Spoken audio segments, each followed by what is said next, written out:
Okay. So again, welcome to the FY 2022 round, the info session on today, April 20, 2022, for the capital program.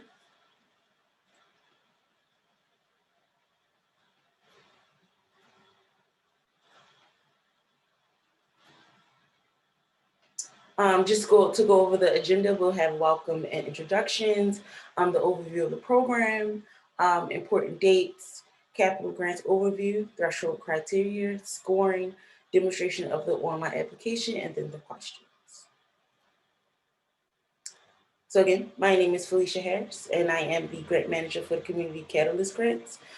Joining us today, we actually have Casey Chisholm, I apologize, Casey. And she'll be joining, she is a part of the Community Catalyst Grants team as well. With not with us today is Loretta Carney, who's also on the CCG Grants team. Program overview. In FY 2022, DHCD will be making up to $2.8 million available for the Community Catalyst Capital Program. Funds will be offered through an online application. Applicants will create an account on Neighborly and complete the application based upon the project's needs. The Community Catalyst grants are intended to value neighborhoods, support community-based efforts that support residents as they take the lead in their community redevelopment plans and projects, promote equity and community development in long disinvested neighborhoods, funding emerging and established organizations in historically disinvested neighborhoods, provides crucial financial support to community-based initiatives that need it most, as well as to be flexible. Applicants will identify their priorities for funds. The Community Catalyst grants, apologize, going a little bit too fast there. The Community Catalyst grants focus on organizations that primarily work in historically disinvested communities, on programs that demonstrate a commitment to improving the quality of life for low-income minority residents, where there is a demonstrated need for increased capacity, on projects in Baltimore City DHCD impact investment areas, or projects whose work aligns with an initiative in the community development framework. So some important dates to note. The deadline for submission of written questions to dhcd.ccg at baltimorecity.gov is April 22nd, 2022 at 5 p.m. Responses to the written questions posted will be posted on the website on April 27th, 2022. Submission deadlines for online applications is May 20th, 2022 at 5 p.m. No late applications will be accepted. And then the anticipation notification of awards is July/August of 2022.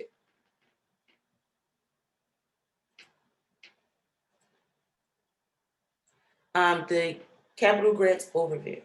Goals of the CCG capital grants are to reduce blight in neighborhoods where blight removal will increase private market interest, create opportunities to attract new residents, support citywide planning initiatives, create a diversity of uses and enhance the quality of life for current residents, encourage innovative energy efficient technology, support mixed income housing, stabilize housing for current homeowners that are a part of planning initiatives or a middle market neighborhood strategy, strengthen the connection between health and housing, provide gap financing and loan guarantees or other financing that moves a project forward, supports projects that include community ownership and participatory decision-making and benefit local and minority women business-owned enterprises, fund projects that will increase wealth building in disinvested communities. Capital grant award amounts. Projects cannot exceed $4 million in total development costs for the entire project. It means all phases. The maximum request for capital funds in your application cannot exceed 40% of the project's total cost. All funds must be spent within a 24-month period from the date of executing a grant agreement or DHCD.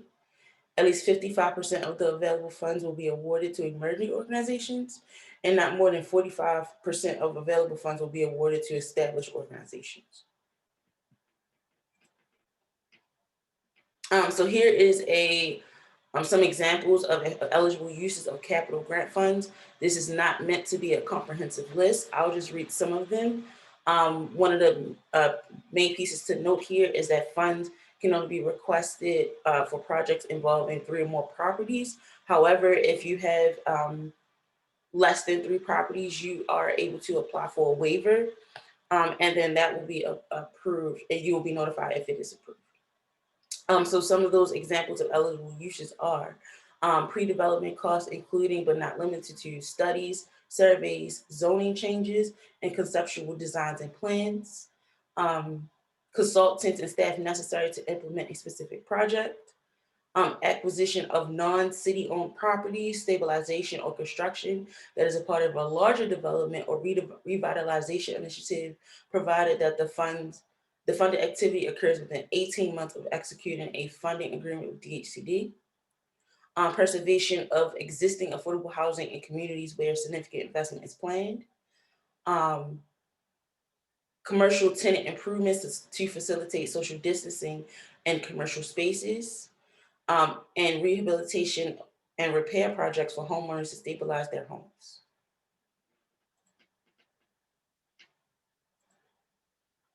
Some examples of ineligible uses of the capital funds. The examples of eligible and ineligible uses can also be found in the guidelines that are posted to the DHCD's website. So some of these are the acquisition of city-owned properties or payment of city liens, relocation, general operating support, projects, development or expansion of liquor, adult entertainment, nightclubs, or other uses as determined by DHCD, charter schools, and projects that support a specific religion, affiliation, and or that support political actions, causes, advocacy, or parties. For threshold criteria, please make sure that your application file includes all of the following. Failure to include this information may result in your application being incomplete and disqualified for consideration. All applicants must complete the electronic application and submit all applicable file attachments before the deadline. Threshold criteria, continued. The project's narrative as applicable, which is the project description, applicant capacity, community engagement, diversity, equity, and inclusion, the schedule, evaluation process, the construction methodology, sustainability, and energy efficiency, the project budget and financing, the signed certification and authorization to submit by all parties, copy of the fiscal agent's policies and procedures, including the requirement to provide quarterly exponential reports to grantees, the letter of intent signed by all parties if the applicant is using a fiscal agent, or if the applicant is a joint submission and or supports a collaborative effort. More threshold criteria continue, which is the financial information. All financial information items in the guidelines must be included for both fiscal agent and applicant parties if applicable. And then the same for the organization information. And then all of this information is listed in the guidelines and must be included for both. If you guys are using partners, it must be all of the documentation must be there for the partner, as well as yourself, as well as the fiscal agent if you decide to use one. Okay, so the scoring has changed a little bit for this round. As noted, earned bonus points are automatically applied to the project description score. The section is still scored based on how the description answers the application's questions. So the scoring goes as follows. Project description, which is 40 points, 10 bonus points automatically awarded for impact investment areas. or projects that meet the framework's objectives. 5 bonus points automatically awarded for established organizations that partner with emerging organizations. Applicant capacity is 40 points. Diversity, equity, and inclusion is 30 points. Project budget and financing is 30 points. Project schedule, which is 30 points. Community engagement is 20 points. Project evaluation is 10. Construction methodology is 10. And then something that is new to this round is the agency priorities, which is 30 possible points. Only the agency priorities section is scored by the housing commissioner. All other sections are scored by a panel of reviewers.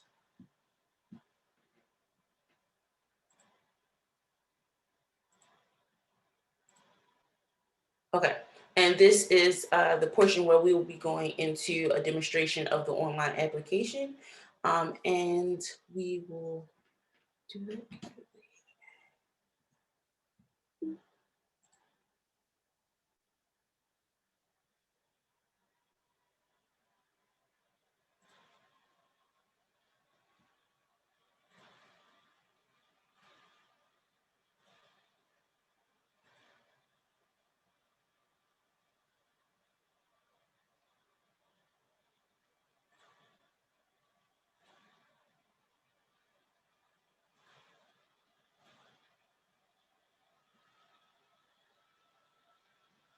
Hello, and welcome to the Community Catalyst Grants Capital Round 3 Neighborly Training for our online application portal.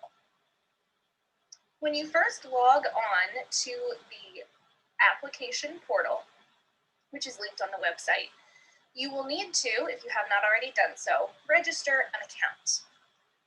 Come up and navigate to the button that says register and fill in all of your pertinent information and press continue. You'll then get a confirmation email that you will have to verify so that you can log in completely. Once you have verified your email address, you can log into our participant portal. When you log into the portal, you'll see a welcome message with your name at the top, as well as the Baltimore City Department of Housing and Community Development logo. The first step is that you need to start a new application. You'll see a long list of different applications that you can consider, but for this particular program, we are looking at CCG Capital. You'll see here that this is the Community Catalyst Grant for Capital. They are due by May 20th, 2022 at 5 p.m. Eastern Standard Time. So all you need to do is click Start a New Application. You'll get a pop-up that asks you for a last name and a first name.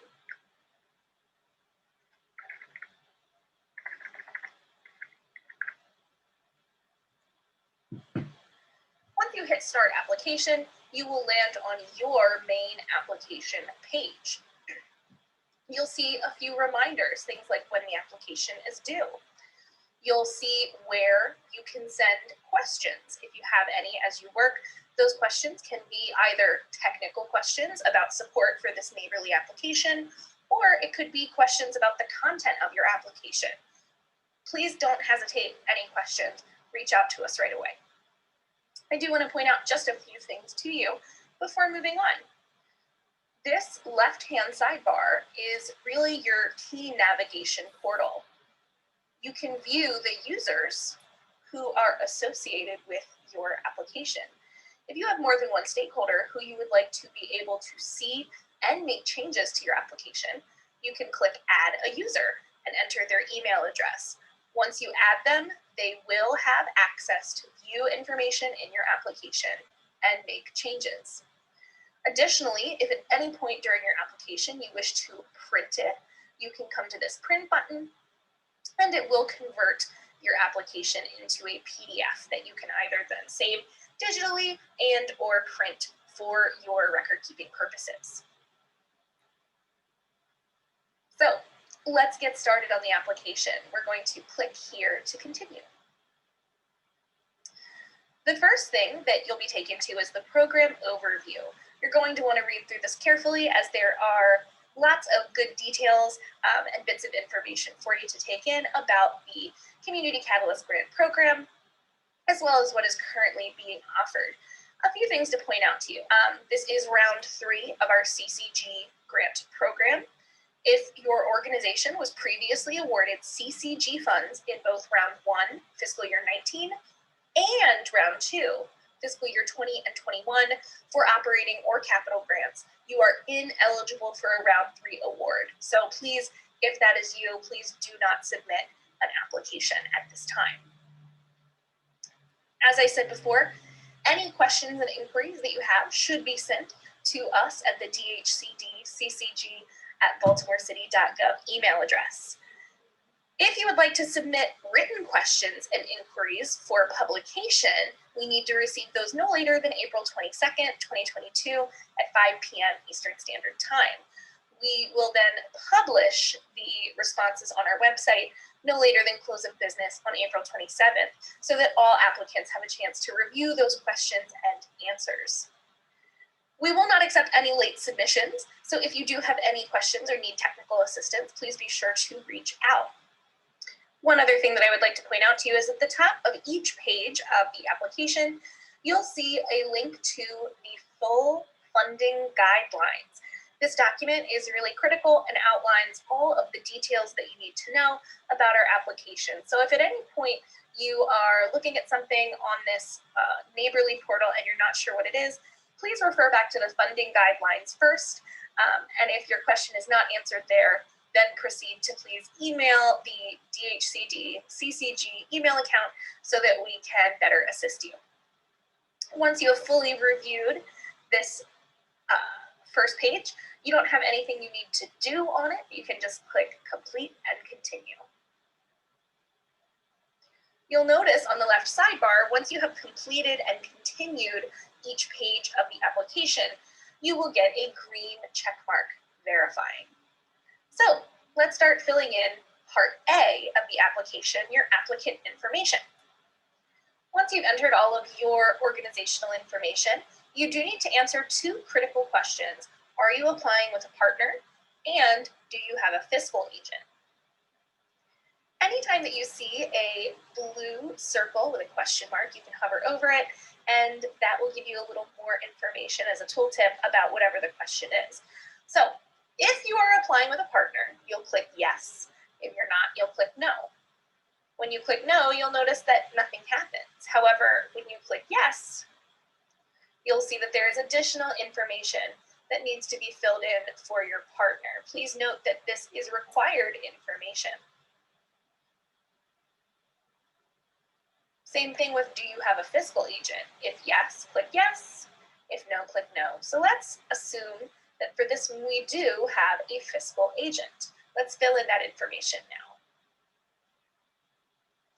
When you've completed filling in all of the information, you can scroll down and click complete and continue.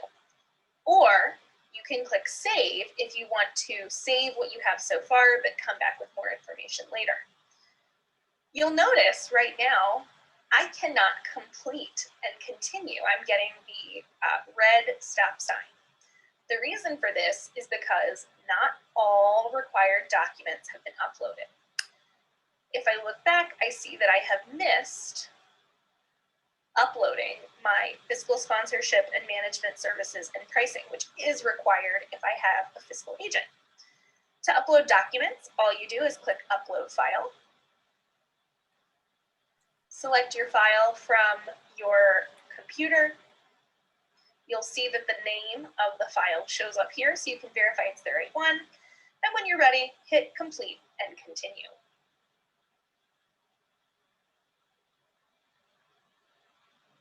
Part B of our application is applicant classification. You will need to determine if you are applying as an emerging or established organization. You can find more information about how to determine your status as emerging or established by utilizing the tooltip or by consulting the funding guidelines for the full explanation. For this sample video, I will say that I am an emerging organization. You'll then need to submit a narrative explaining why you selected your classification. This narrative should be a maximum of 3 pages long. And we also do require an organizational chart. So you will click Upload File and add those documents from your computer. Again, if you need to check whether or not it worked, you'll see a little green check mark that a document has been uploaded. And you can also see where it says Add Another File, the name of the documents you've already uploaded. If for some reason you do have multiple files to upload, you can always click Add Another File and you'll see that opportunity there. Scrolling down, if you are currently receiving CCG funds, please indicate yes. You'll notice that for a number of questions, just like with the fiscal agent or partner question from Part A of the application, there may be times where additional information is required depending upon your answer. So please be sure that if additional questions pop up, that you are filling in all of them to the best of your ability. So we'll answer all of our questions. If you come to something that says Add Row, this is where you as the applicant can add as many rows as needed to share with us the full information you need. So you'll click Add Row, and then you would put in the information about the type of funds, the name of the project, and the amount of funds. Once you've added that, you can then add additional rows as needed. If you add too many by mistake, you can just hit the red X to delete them. You'll indicate what this grant application is for. So for an expansion of an existing project or program, a new program or project, or if you need to explain it in words, you can always select Other and then type out your response. Please identify the neighborhood and council district that you'll be operating in.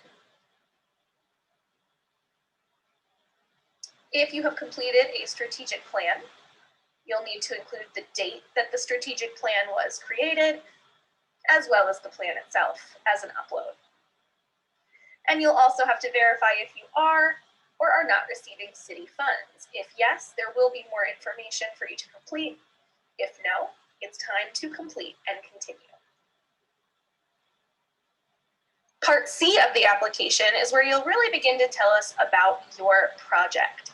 You will let us know the total project cost, which is a maximum of $4 million, as well as the amount of CCG capital funds requested. Please note that CCG funds are only to be used for a maximum of 40% of your total project costs. And you'll also need to include a brief description of your request for funds. Next, you need to let us know the locations of your proposed activity. Using the hyperlink to Code Map, you can search the property addresses, capture a screenshot, and upload that screenshot to the Capital Projects Map requirement. If you have any questions about how to use Code Map to create a screenshot Capital Projects Map, please reach out via email and we will support you as best as we can. Next, you need to identify if your project will be operating in an impact investment area. Please be sure to click on the link for the impact investment area map or utilize the tooltip to identify the neighborhoods included. One of the most important aspects of your capital application is the question of site control. Site control is critical for your proposed activity for a grant to move forward. Please note that CCG capital funds may be used to acquire non-city owned or privately owned properties, but cannot be used to acquire city-owned properties. You will need to provide evidence of site control, such as an approved contract of sale, an option to purchase, or a land disposition agreement, for example. If you can demonstrate site control for all properties included in your project, you'll click yes, and then be required to upload evidence of site control. Note that the documents for site control could include all sorts of different types of site control. However, each property indicated in the application does need to be accounted for. However, If you cannot yet demonstrate site control for all properties, you can still apply by saying no and then uploading a site control plan of action. For each property involved in the project, you must have at least one paragraph of explanation for your strategy to get site control in order to complete the project. After sharing either your site control evidence or site control plan of action, you need to let us know which goals of the Department of Housing and Community Development your project or program supports. Read through these and check off all that apply. Finally, for Part C, let us know how you intend to use your CCG funding. Again, check all that apply.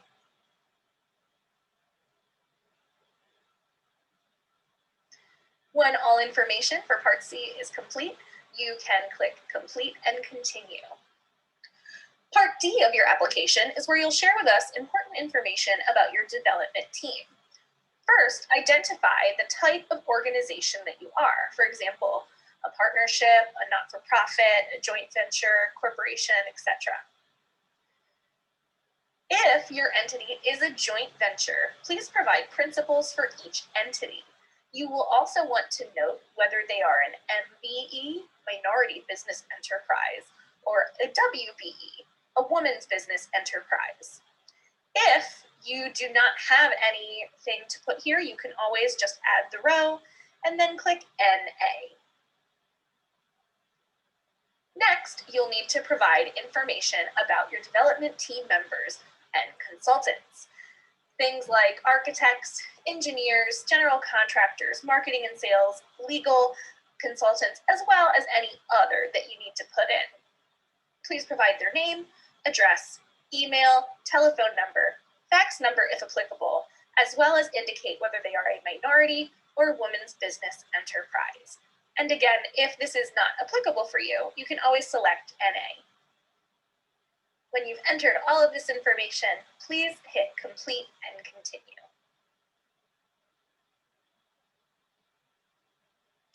Part E of your application is where you will upload several project narratives based around different topics around your project. Please remember that you can always click Save while you're working and come back to it later if you need to work on a document and come back and forth. Always remember that you can save as you go. The first narrative is the capital project description. You'll notice that there are a number of different questions that you should consider answering. You also are limited to a maximum of 3 pages.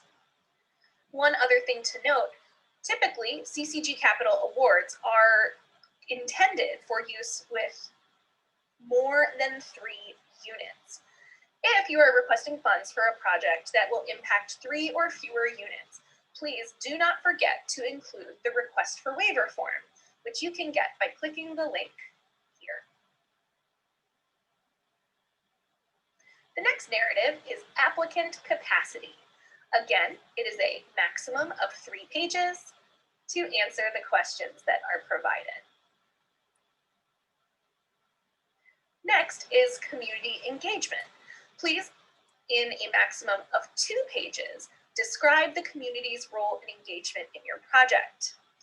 Note that you are allowed to submit letters of community support. However, those letters are not required, but they also do not have a page limit and are not included in your 2-page maximum capital narrative for community engagement. For your project schedule, you must utilize the project schedule template provided via hyperlink here in the application. After clicking and downloading it, then completing all tabs and all information, please upload your completed project schedule. After uploading your project schedule utilizing the project schedule template provided in the application, you'll then provide us your project evaluation process as a maximum 2-page narrative. As a reminder, you will be required to provide quarterly reports if you are awarded.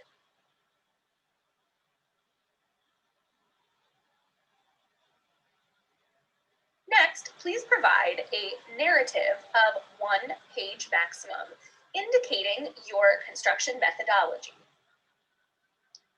Finally, please provide a maximum 2-page narrative explaining how your project addresses concerns of diversity, equity, and/or inclusion. When you have done so, please hit complete and continue.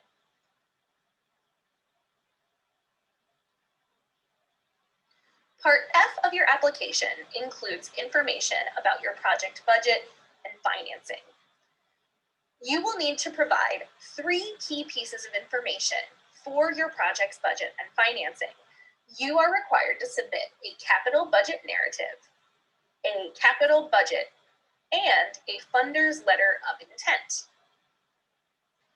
Please note that your budget itself must utilize the development budget form that can be downloaded by clicking this hyperlink.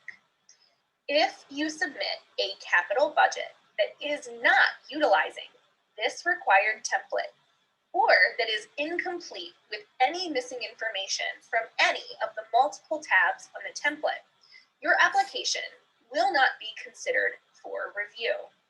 Please, if you have any questions about the development budget form, please contact us at the DHCD CCG email account so that we can assist you as you work through your application. When you have uploaded all required documents, please hit complete and continue. Part G of your application is the required document checklist. Please note that failure to include relevant files will result in your application being considered incomplete and therefore disqualified for consideration of an award. Supporting documents that are required are indicated by a red required with an asterisk. Note that not all documents on this list are required. If they do not say required, then they are optional and supplemental. You'll notice that many documents have auto-populated from the application that you've been filling in as you go. However, not all are there. Things like your most recent 990 tax return, which should be no older than 2019, or evidence of good standing with the state of Maryland for all parties, are required to be uploaded even though they had not previously come up in any questions on the application so far. When you are done uploading all required documents, as well as any optional and supplemental documents that you wish to include, you will hit complete and continue. Please note that any of the documents that are listed in blue are actually hyperlinks to download templates. Section H of the application is the certification of compliance. Please read through the full certification. Click the box to indicate that you have read and understood. Click to electronically sign.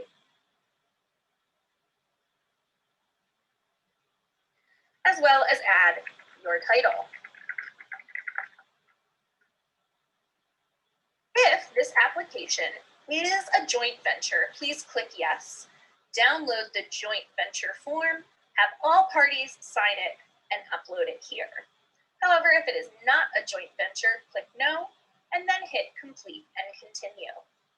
Finally, you will come to our submission page. Please note that once your application is submitted, it can only be reopened by an administrator.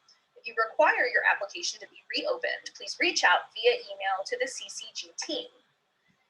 Please read the full certification and authorization statement and acknowledge your understanding and agreement by clicking the checkbox. Then, electronically sign, and again, include your title. Please note that this form must be completed, signed, and returned by the fiscal agent, if applicable, and the applicant.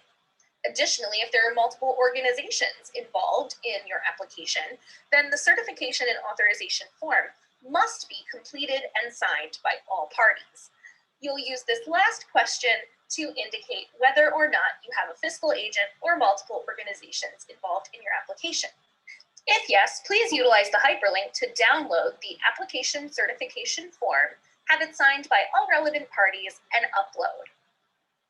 If not, indicate no, and you don't have to do anything further. You have completed your application and reviewed all information to be sure that it is correct to the best of your knowledge.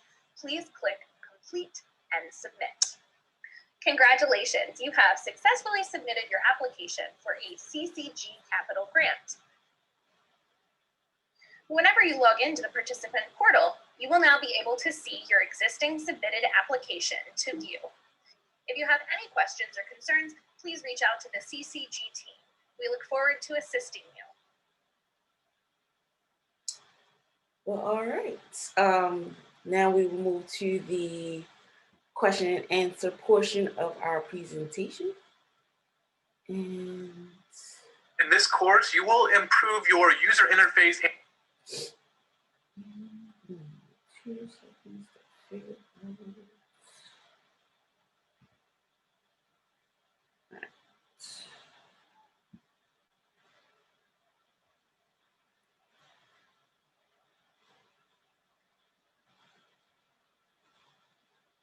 Give me a couple of seconds. I'm having a little bit of technical difficulty here.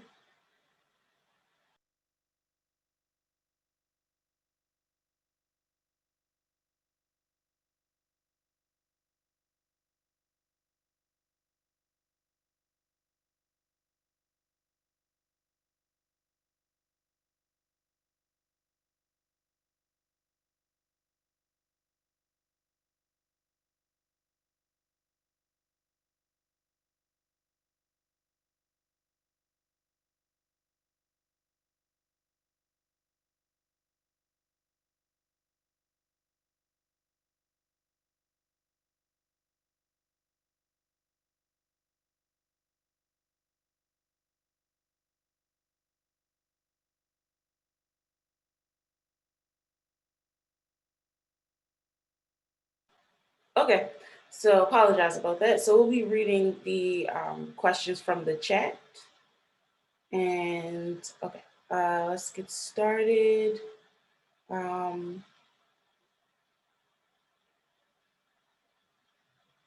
Okay. So just to answer the question about the award date will be between July and August of 2022.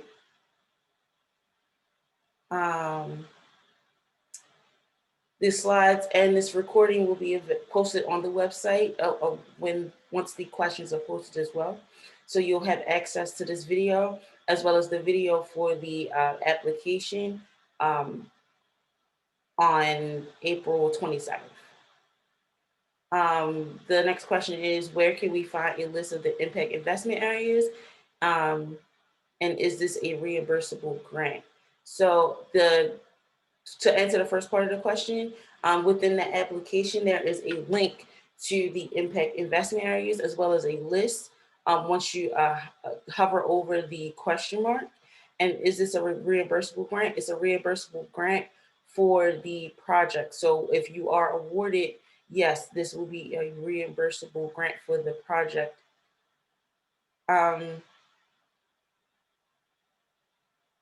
So if we receive funds in round 1, but not 2020 or 2021, can we apply? Yes, you are able to apply. If you have received funds in both 2019, the rounds in 2019 and 2021, then no, you are not able to apply at this time.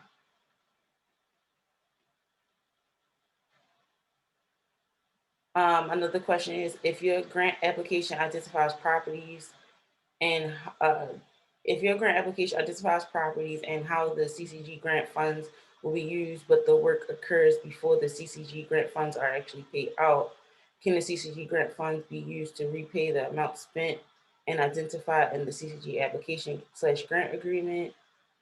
So if the project occurred, if the project and the work was in the grant application and the grant application was awarded, we do a retroactive, we have a retroactive clause in the grant agreement that dates back until the award letter of the grant, and we will be able to pay funds up until the award letter of the grant. Anything before the award letter, we are not able to assist with. And Jan, we will be able to get you, the next question is, how do you define a revolving loan or strategic acquisition fund? Jan, we will be able to post that answer and question and answer to the website. If you are applying for a revolving loan or strategic acquisition fund, you can use the funds for properties identified in the application, and then where the loan/fund is repaid, use the funds for new properties. Again, Jan, that information, that question will be answered on the website. The next question is, if you apply for and receive funds for homeowners to rehab and repair projects, how long does the homeowner have to live in the property after the work is done? And what inspection, if any, will be required by the grant? So all city, federal, and state inspections will have to take place, depending on what type of funding is applied to the project. But yes, all city inspections will have to take place. And then for this piece is on a case by case basis based upon your grant agreement. So how long does the homeowner have to live in the property after the work is done is based upon the grant agreement, and we will have to talk to you directly on a case by case basis. Can you clarify the parameters around the number of properties supported by this funding? What is the minimum? The minimum is 3 properties that are supported. If you do not have 3 properties, you are able to apply for a waiver. And with that waiver, you'll be able to do 1 to 2 properties if the waiver is approved. And then the maximum is dependent upon the maximum number of projects you could do with the amount of funding that provided. If we have questions about the budget while writing this application, do we need to submit this question before April 22nd? We can answer questions about the budget as in the form, but we cannot answer questions about specific line items or funding numbers. So after April 22nd. Apologize about that. What is the criteria used to decide whether a waiver will be granted for field of 3 properties? We'll be discussing that information with the deputy commissioner, and that's how the waiver will be granted. What the next question is, what is needed if funds are used for owner occupied properties? Owner occupied properties, so for that piece, we are not able to fund any relocation. But if it is owner occupied, we will talk about rehabilitation, as well as you will have to get permission from the homeowner about that information. So you would have to provide information regarding site control, as well as permission from the current owner about that property. And then so it's a yes, it can be used for owner occupied properties, but the proper documentation is going to be needed, such as site control and permission from the current owner.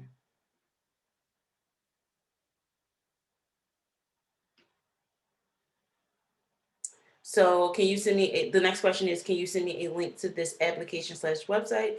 The application can be found on our website, which is DHCD, DHCD Baltimore.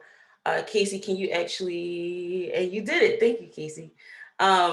So if you have, the next question is, if you previously received a Catalyst capacity grant, are you eligible to apply for a capital grant? So again, if you have applied for if you have received a grant within the first round, which is fiscal year 2019 for both operating and capital, and the round 2, which is operating capital for 2020 and 2021. If you have received a grant in both of those rounds, you cannot receive a grant within this round. However, if you have just applied for one and received one, you are eligible to apply for this grant.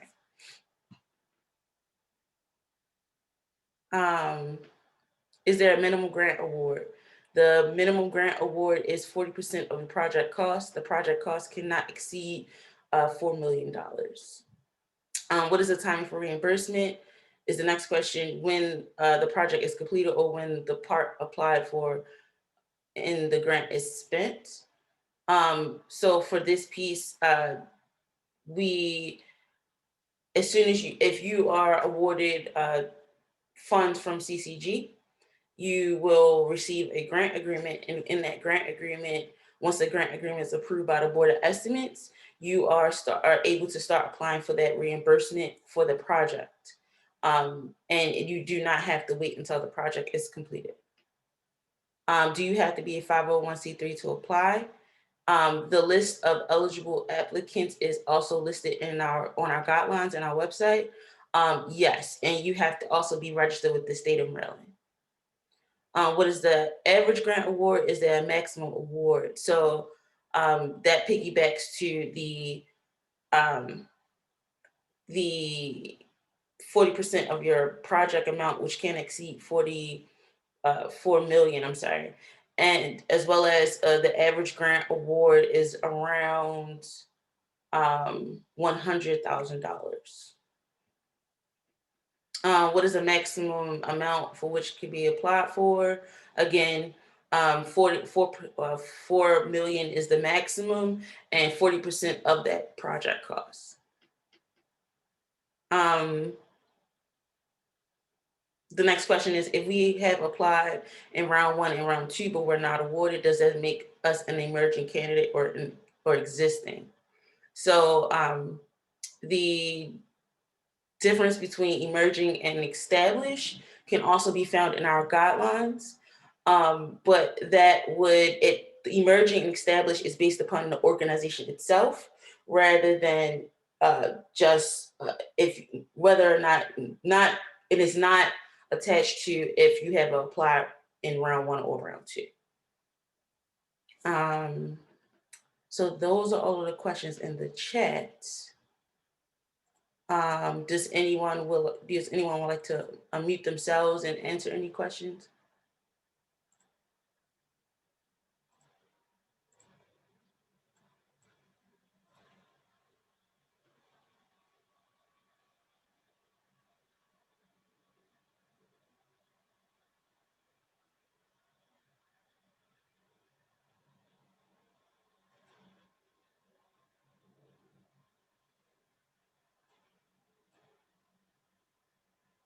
Okay. Do you guys have any more questions that you would like to type in the chat?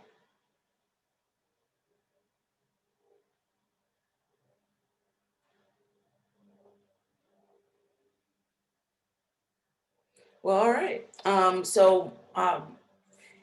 would like to thank you guys for coming to the info session for the Community Catalyst grants. Also, you can still submit written questions to dhcd.ccg@baltimorecity.gov after the session up until April 22nd. And I hope you guys have an excellent week and an excellent day. Bye.